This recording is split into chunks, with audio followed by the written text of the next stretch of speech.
Are being sealed in a liturgical rite ahead of a funeral mass tomorrow morning. According to the director of the Holy See Press Office, Matteo Bruni, the public viewing of the Pope's body was due to close an hour ago, with 150,000 people having paid their respects by Friday noon. A program for the mass has been published, with the Vatican advising that the actual burial will be done in private.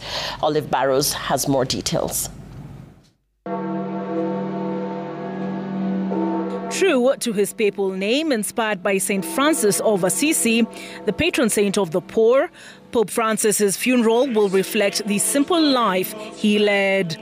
Rather than being buried in 3 nesting coffins made of cypress, lead and oak, he will be buried in this simple wooden casket lined with lead. The late Pope's body will also not be exposed on a catafalque or raised platform. The late Pope Francis having made it very clear that he wanted to be buried as a shepherd and not a sovereign. In his last testament, Pope Francis also instructed that his tomb should be on the ground, simple, without particular ornamentation, bearing only the inscription Franciscus.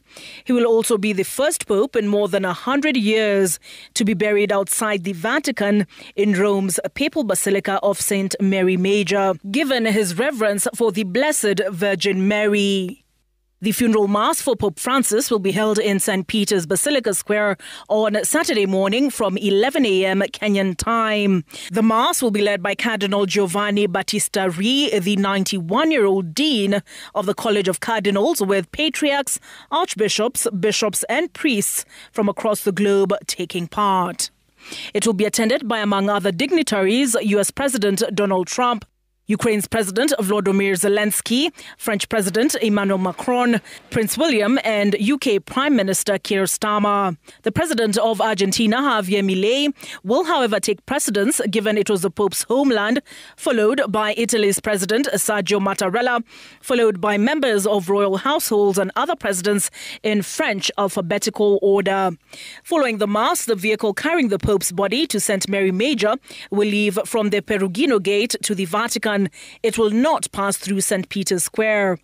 The procession toward St. Mary Major will take about half an hour, and the Pope's coffin will be visible. On the steps of St. Mary Major Basilica, his coffin will be met by a group of around 40 people, the least in society, for whom he advocated: the poor, homeless, prisoners, migrants and transgender individuals holding a white rose. But the interment at the late Pope's tomb in St. Mary Major will be a private act.